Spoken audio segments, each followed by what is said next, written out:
The Ganges River flows gently. Besides the dead, there are only ghosts. These mocking words come from how Indians handle corpses by the banks of the Ganges River. At the holy city of Varanasi, a group of people are performing a sacred cremation ritual. Most of the people working here belong to the lowest caste in India. The cost of handling a corpse mainly includes fees for wood, incense, and labor, usually amounting to more than 1,000 rupees, which is roughly more than 12 USD. Once the price is negotiated, the workers weigh the corresponding amount of wood and then stack it in a pile.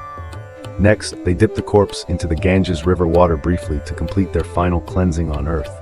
At this point, they still can't burn the body because there are many corpses waiting to be cremated, so even after death, one has to wait in line. The workers will remove the outer garment of the corpse, leaving only a white cloth covering it on the pyre, then pile up wood to burn the entire body.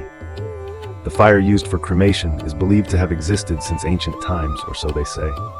Afterwards, the deceased's relatives, often elderly people, must shave their heads to show grief. When the ceremony ends, the elder uses sacred grass to light the pile of wood. The fire burns the corpse, helping the soul of the deceased ascend to heaven. Throughout the process, relatives are not allowed to cry because Hindus believe this is a time to celebrate the soul of the dead ascending to heaven, entering the next life. Therefore, it is a joyous event.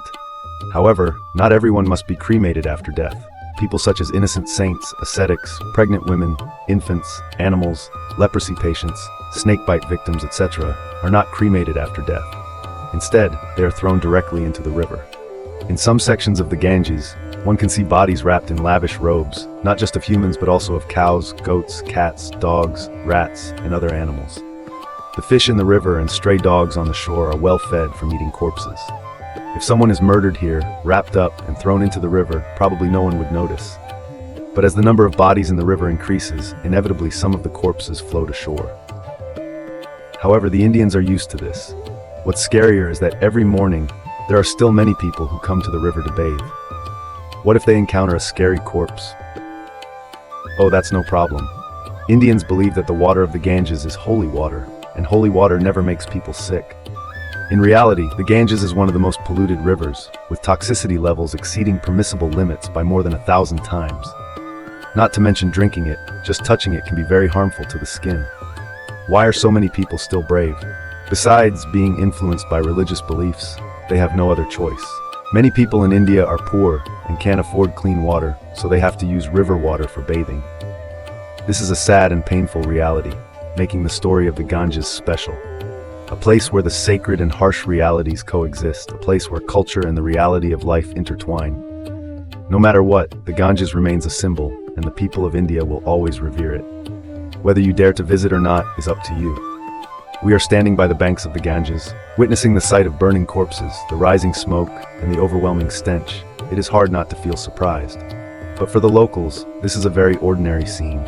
Life and death are all part of the circle of life and rebirth, and the Ganges is at the center of it all.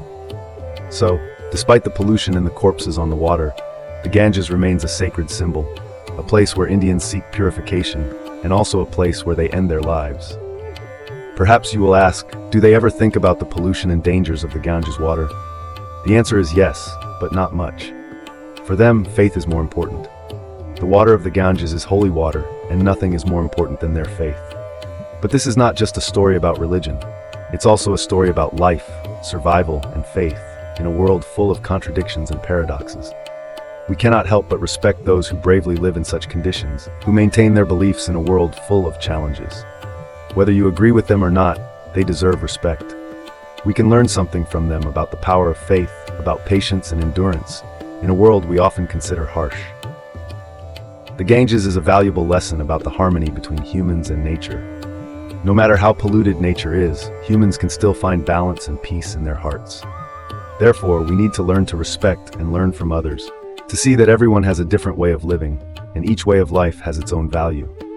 Perhaps we don't fully understand, but we can respect them, and hope they find peace on their life's journey. And that is the story of the Ganges, a sacred and polluted river, a symbol of faith and survival, a place where life and death intersect, a place where humans and nature merge to create an unforgettable story. And finally, wherever we are, we can all learn something from the story of the Ganges and the people of India about patience, respect, and faith. And that is what makes life rich. and the world more beautiful.